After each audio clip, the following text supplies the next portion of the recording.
Hi, everyone. Before we get started, just want to say thank you to Jenny for chairing this session, to Josh for handling the tech, and to all of you for coming to Red October, and this talk in particular. So our spring comrade James has a line I really like that goes something like, individually we have questions, but collectively we have answers. That's true of every topic we're discussing here at Red October, and it's certainly true of our topic for this talk, imperialism. In preparation for this talk, Rajean and I have been reading, thinking about our own experiences, and discussing imperialism and Lenin, but neither of us has all the answers. No one person does, even if you spend your whole life studying imperialism. But together, as the working class, we do have the collective knowledge and experience to understand big, complicated concepts like imperialism. And I've felt that, so far through the conference, and feel that in this room as well today. So I'm really looking forward to the discussion period and hearing everyone else's thoughts as well, so that we can, deepen our collective understanding of the topic.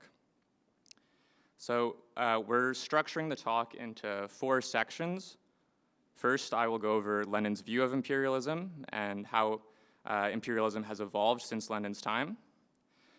Next, Rajean will describe how First, I will go over Lenin's view of imperialism and what imperialism looked like in his day.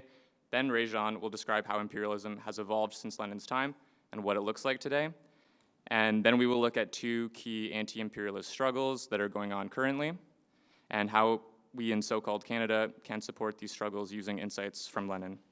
I will talk about the struggle for migrant justice, and Rajean will talk about Palestinian liberation. So to begin, what is Lenin's view of imperialism? The term imperialism did not originate with Lenin. There have, of course, been empires with imperialist ambitions for thousands of years: Roman Empire, Persian Empire, British Empire, and so on. These empires, like all empires, seek to have power, control, and influence over a growing sphere of the world. Lenin uses the term imperialism in a somewhat different way to refer not just to this or that empire, but as a stage in a wider system, the wider system being capitalism. So I think we all understand what capitalism is here. Each of us, unfortunately, has an abundance of personal experience dealing with it. But just to put a quick and dirty definition on the table, let's define it as a system where there is ownership of the means of production by a small capitalist class, and this class exploits and extracts profits using the labor of the working class.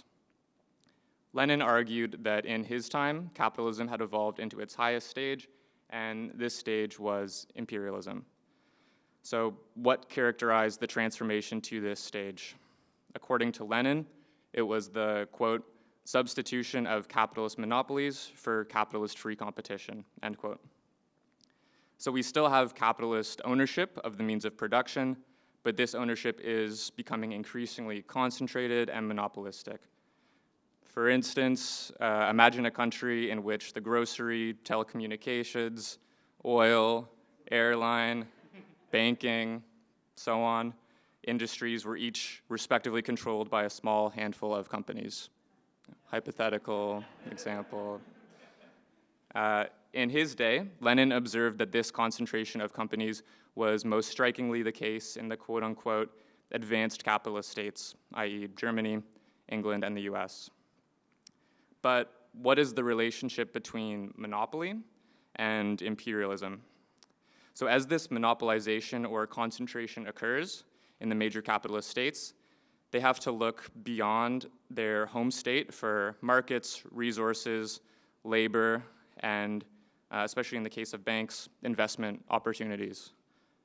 This need for expansion into weaker states leads to imperialist actions. The dilemma for capitalist powers in the post-1900s world was that there was no longer any unconquered lands to pillage. The mad scramble of violent colonization over the previous centuries meant that practically the entire world was divided up among the major capitalist states. And so this inevitably led to conflict between those states. Each imperialist power wants to expand the sphere in which its companies and banks can extract profit, but they're butting up against each other. In Lenin's day, the major inter-imperialist conflict was for the division of the world between England and Germany, with the US and Japan also in the mix as states with major imperial ambitions. This, of course, led to the First and then subsequently the Second World War. The power relations and competitive advantages between the major capitalist imperialist powers is always shifting. This is what makes conflict and ultimately war under the imperialist stage of capitalism inevitable. There may be periods of ebb and flow in the level of conflict between the major capitalist powers, but it's always only a matter of time before war resurrects its ugly head as the powers jostle for the division and redivision of the world.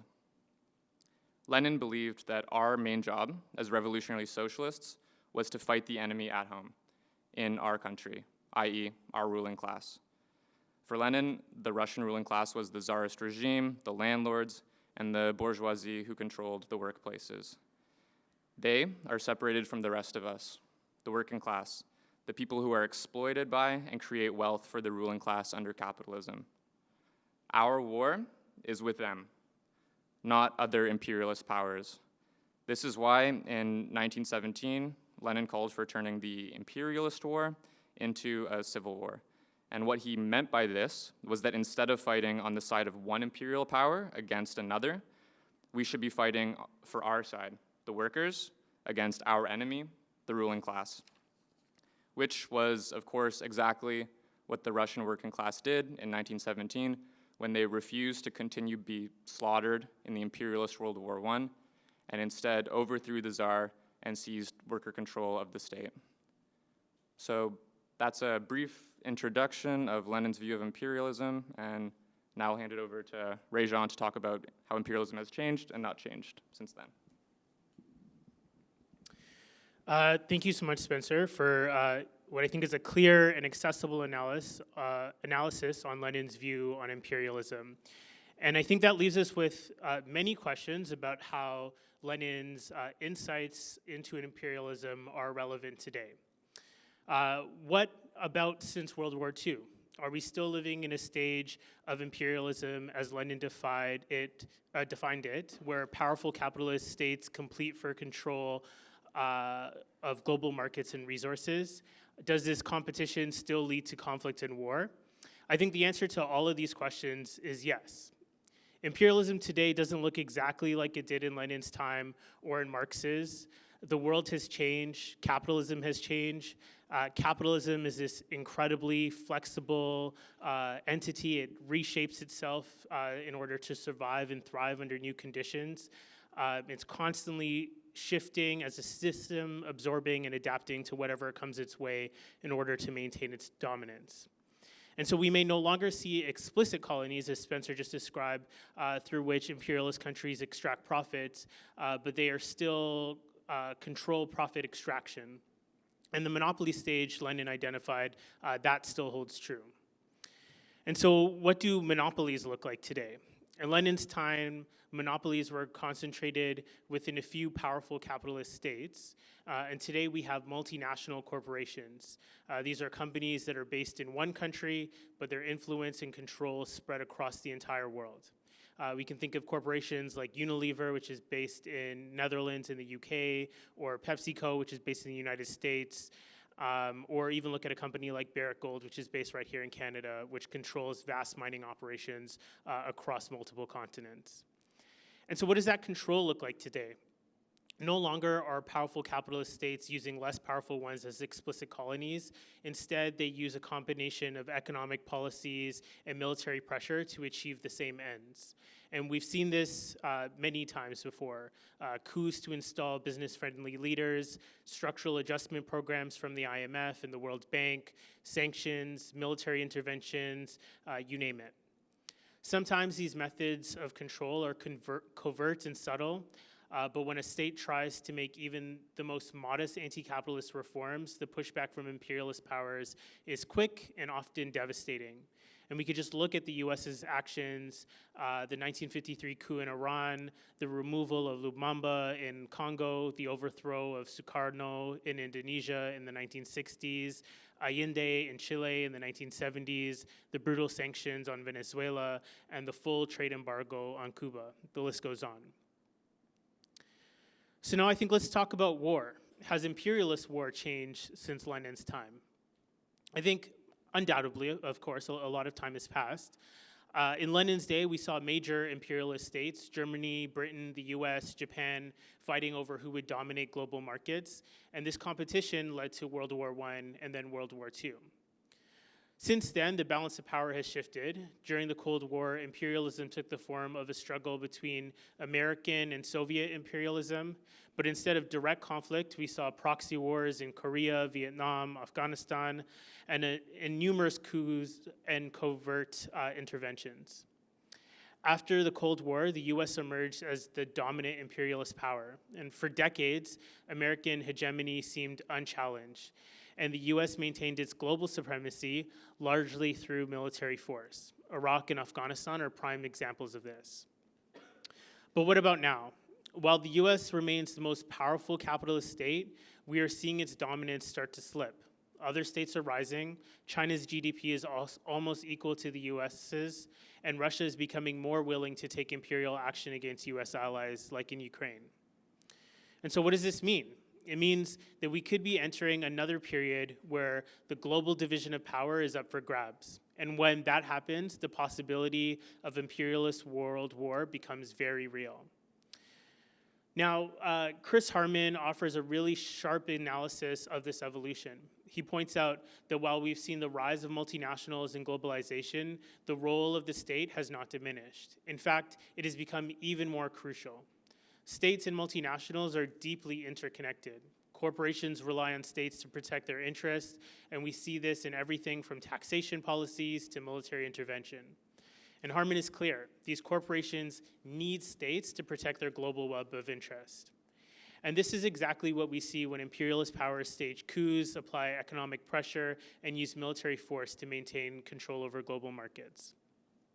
Harman also makes an important point about American imperialism, specifically how the US uses military might to maintain its global dominance. Even when the US loses its competitive edge in market terms, it compensates by flexing its military muscle. And the strategy has been to use America's unique military strength to maintain global hegemony, even when other powers challenge them economically. Now, in today's world, where does that leave us? Harman reminds us that imperialism is an enemy everywhere. But often, the immediate agents of exploitation are the local ruling classes in weaker states. They collaborate with imperial powers to maintain control. And here in the West, our focus should be on fighting imperialism at home. Lenin was clear on this. The main enemy is at home. In times of war, we must turn the imperialist war into a class war, as Spencer just articulated. And that means opposing our own ruling class and the imperialism they drive. Let's take the war in Ukraine as an example. On one side, we have Russia's imperialist invasion of Ukraine, a brutal act to reassert dominance over its near abroad. And on the other side, we see the US and NATO using the conflict to extend their own imperialist reach.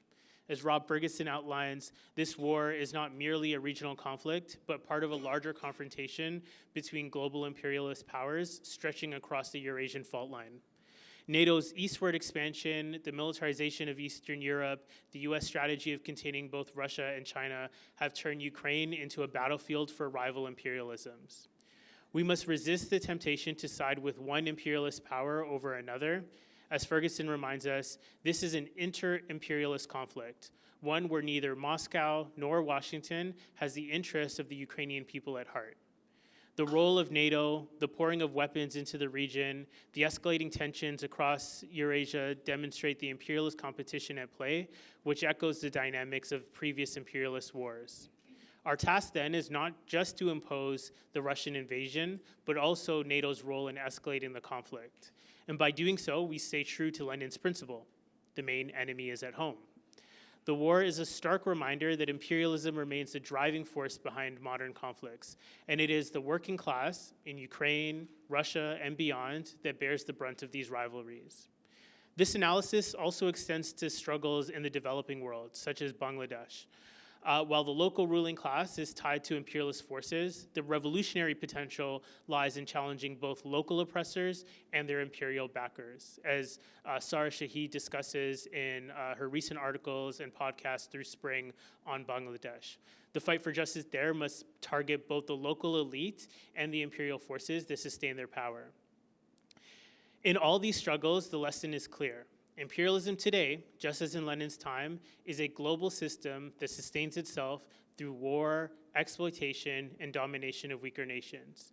It is only by challenging the system from below through international solidarity and class struggle that we can hope to create a world free from imperialist wars.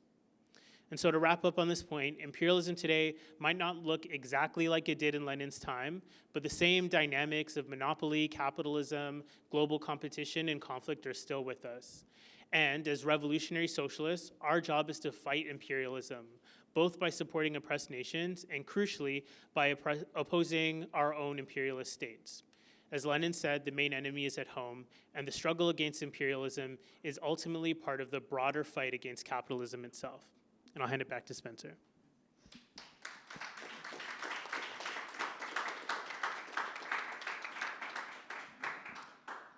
Thanks, Rajean. So as Rajean just noted, and Lenin teaches us, and I think would be the tagline for this talk if we had one, our main task as anti-imperialists is to fight the enemy at home. There are many fronts to this fight, and they're all interconnected. I'm going to focus in on what I believe is one of the key struggles right now, namely the fight for migrant justice.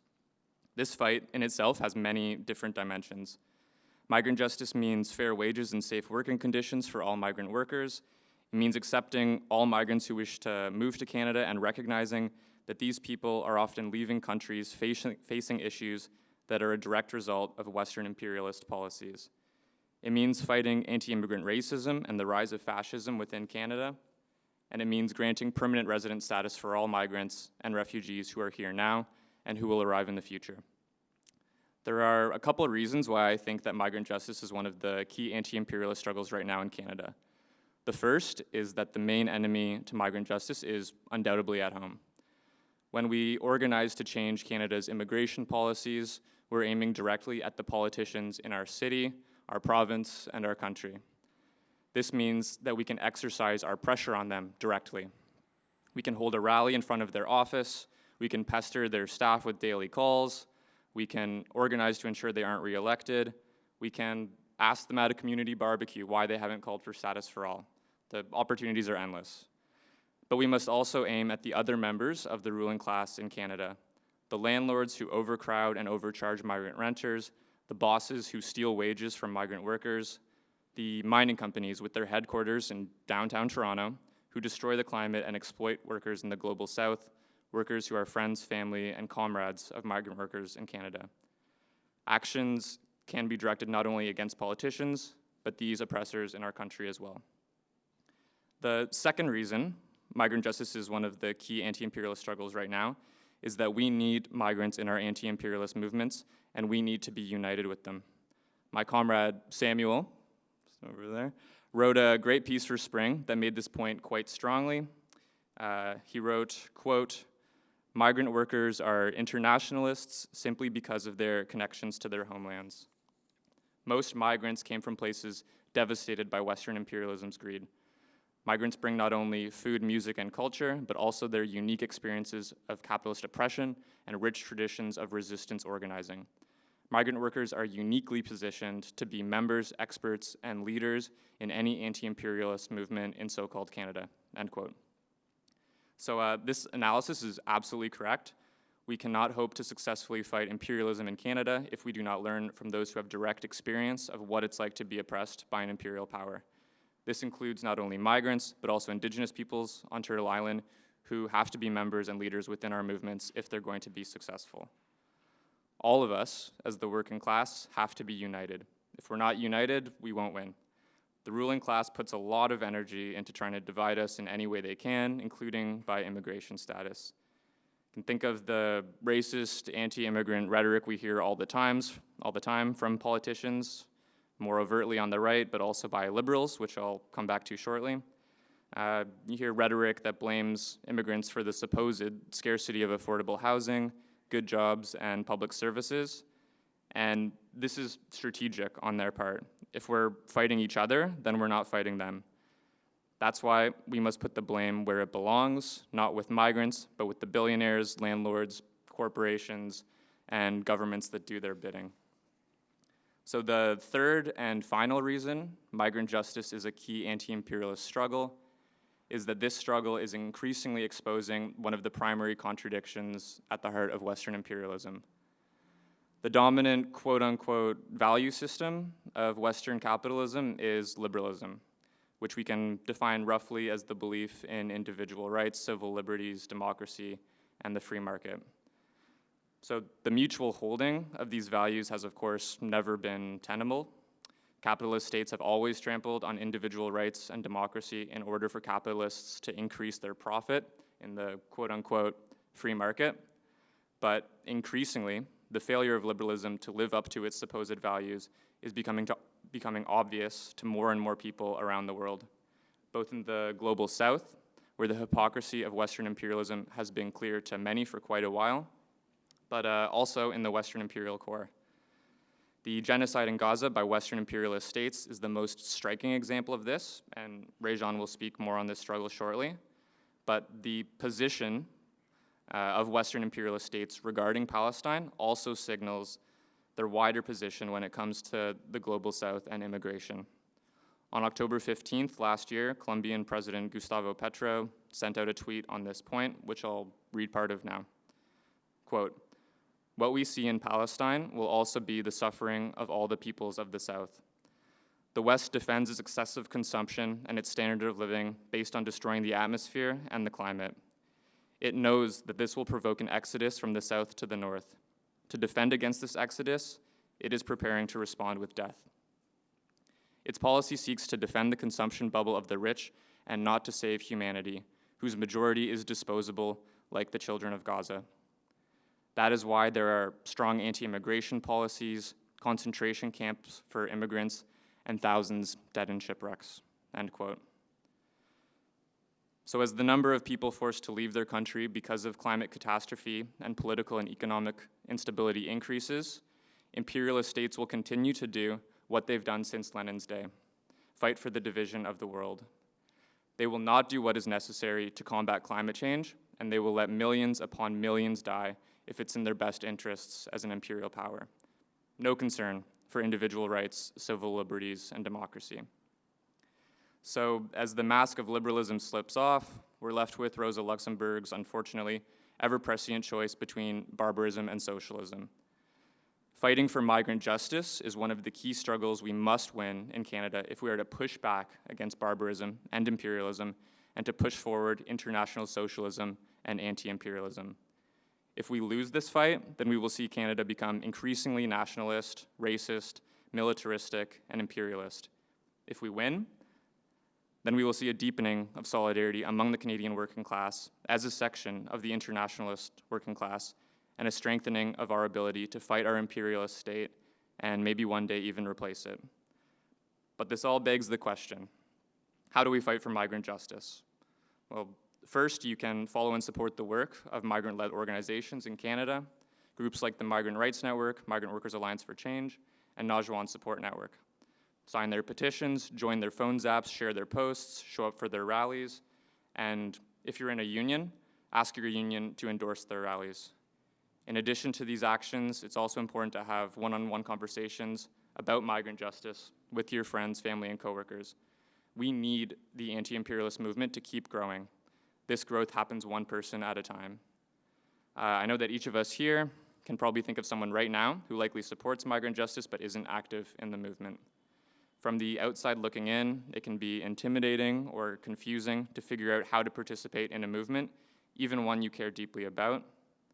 But sometimes, all it takes is a little nudge to move those folks into action.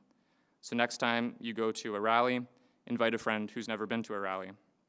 Another way I like to bring people into the struggle is by postering, especially when it's a nice sunny day. It's a very pleasant thing to do. And Spring has some great Blame Billionaires Not Immigrants posters that folks mentioned in the opening talk today. And the posters are available at the book table. You can also download them from Spring's social media. So yeah, highly encourage folks to download and print those off or do a postering session in their neighborhood. So these actions may seem small given the scale of the challenges I've described and Rajean has described as well, but they're not. Confidence and solidarity among the working class is built up one pebble at a time, but at a certain point, the scales do tip. And all those one-on-one conversations, all those posters, all those phone calls, all those protests translate into real people power that can make real changes for migrant justice, for domestic and foreign policy, and ultimately for toppling imperialism. So with that, I'll hand it back to Rajean.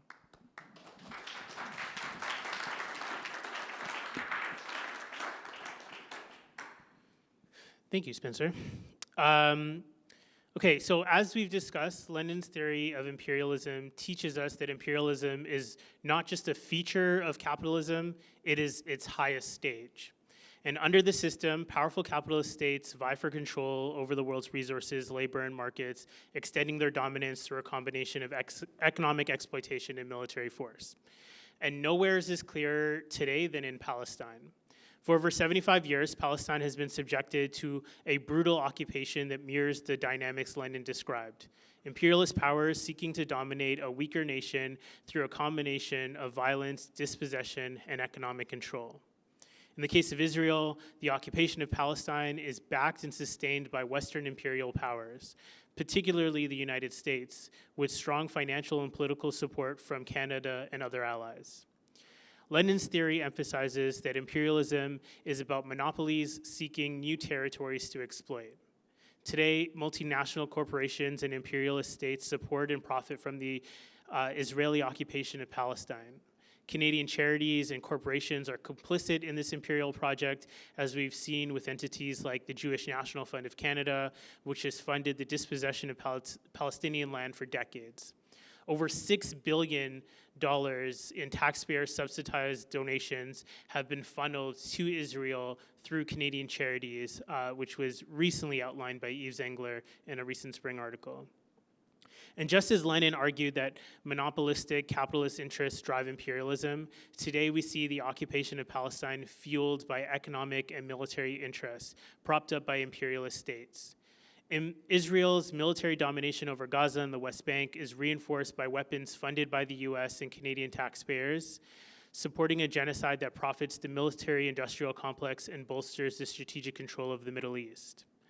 Following the Nakba in 1948, where Palestinians were forcibly displaced from their homeland, Israel emerged as a critical enforcer of Western imperialist interests in the region. After the 1953 CIA-backed coup in Iran, which secured Western control over Iranian oil, Israel played a role in suppressing the Pan-Arab movement, a movement that posed a threat to US and Western dominance by seeking Arab unity and independence from imperial control, particularly over oil resources. In the 1967 Six-Day War, Israel's swift military actions backed by the West devastated key Arab states like Egypt, Syria, and Jordan, undermining efforts to resist imperialism and reinforcing the power structures that maintain Western hegemony over Middle Eastern oil. This war deepened imperial control over the region, stifling any potential for Arab nations to challenge the colonial and capitalist exploitation of their resources. Again, during the 1973 October War, Israel, with US backing, helped to undermine any remaining Arab efforts to regain control over their territories and resources. The war itself was a turning point that the US exploited to ensure continued dominance over the Middle Eastern oil, despite the temporary OPEC oil embargo. Israel's role here was not just military. It was instrumental in maintaining the infrastructure of imperialism, ensuring that global capital, especially Western corporations, maintained control over the flow of oil. Through these actions, Israel has consistently served as a key enforcer of Western imperialism, ensuring that the Arab world remained divided and unable to mount a unified challenge against imperialist powers. This legacy of violence and domination continues today in the form of the ongoing occupation and the ethnic cleansing in Palestine, with the support of Western imperial powers. And Canada plays a significant role as a lesser imperialist state, supporting U.S. interests while also maintaining its own ties to Zionist colonialism. Whether through donations from corporations like Indigo's owner Gerald Schwartz and Heather Reisman, who fund the Israeli military, or through political complicity as outlined by Canadian union leaders like Lenin's Joseph Mansanili, Canada is far from neutral. This systematic support of Israeli apartheid is directly tied to imperialist strategies of resource control, military dominance, and geopolitical influence in the Middle East. Politically, Canada's ruling class has consistently backed Israel's settler colonial project. While Justin Trudeau and the Liberals have portrayed themselves as moderates, their response to Israel's ongoing occupation has been one of tacit approval and strategic silence. Trudeau's government has repeatedly failed to take meaningful action, such as supporting an arms embargo or condemning Israel's aggression, despite the genocide unfolding in Gaza. At the same time, the rise of Pierre Poilievre represents a deepening threat. Poilievre's pro-Israel rhetoric is brazen, pledging unwavering support for the Israeli state while demonizing Palestinians. He frames Israel's occupation as legitimate self-defense and has promised to cut funding to organizations like UNRWA. His rise is dangerous not only because his policies, but because his open alignment with Zionism will likely be used to further manufacture consent for the ongoing genocide in Palestine. The current genocide in Gaza, which has seen, and I'm sure this number is far outdated by now, over 42,877 Palestinians killed in the last year, is a stark example of how imperialism manifests today. Israel's refusal to heed international calls for a ceasefire despite massive civilian casualties mirrors the arrogance of imperial powers who disregard the human cost of their control. The bombing campaigns in Gaza, the displacement of millions, the open-air prison conditions for Palestinians are a direct continuation of the kind of imperial warfare Lenin warned about. Moreover, this conflict is not confined to Palestine alone. The recent escalation into Lebanon is a terrifying sign of how regional wars erupt from imperial rivalries, with the U.S. and Israel seeking to maintain dominance in the region by any means necessary. These wars serve the interests of capital, whether through control of resources, like the gold trade in Sudan, or through strategic military outposts in the Middle East. And so how do we fight it? Lenin's model still applies today. The fight against imperialism starts by imposing imperialist powers at home. Here in Canada, that means holding our government accountable for its complicity in the occupation of Palestine. We must demand an end to the tax-subsidized funding of Israeli military operations and support the broader boycott, divestment, and sanctions movement, which seeks to economically pressure Israel to end its apartheid regime. And as Spencer pointed out earlier, the struggle for migrant justice is one front of the fight against imperialism in Canada, and similarly, solidarity with Palestine is essential. We must oppose the political and financial ties between Canada and Israel that uphold the genocide in Gaza and the West Bank. Canada has already shown incredible signs of resistance, or people living in Canada, not the state. The growing movement against Israeli apartheid in cities across the country is reminiscent of the anti-Vietnam War protests of the 1960s, when students and workers united to oppose imperialist violence. Today, we know there are mass support for a ceasefire and arms embargo on Israel, but it is up to us to transform that sentiment into action. Now is the time to organize in our workplaces, within our unions, religious institutions, campuses, and neighborhoods, to follow organizations like Labor for Palestine and the Palestinian Youth Movement, which have chapters across the country. We must put up posters, hand out leaflets, pass resolutions, attend and build mass actions, and push for divestment wherever we have a stake. These efforts are vital acts of defiance against an imperialist system that continues to profit from the oppression of Palestinians. In fighting imperialism, we must always prioritize solidarity with those oppressed by imperial powers. The Palestinian people have been resisting for decades, but they need our support to keep up the fight. We must continue to push for a permanent ceasefire and a complete arms embargo, call for the end of Canada's complicity in Israeli apartheid, and stand firm in our commitment to an international solidarity. Just as Lenin called for revolutionaries to fight imperialism by turning imperialist wars into class wars, we must continue to build movements here in Canada that challenge our government's role in supporting the Israeli occupation. It is through this resistance that we not only stand in solidarity with Palestine, but we take concrete steps to dismantle the imperialist structures that dominate the world today. Let's not forget, the enemy is at home. Our job is to fight imperialism here, in our own backyard, by holding our ruling class accountable and standing in solidarity with all oppressed peoples, starting with Palestine. Thank you.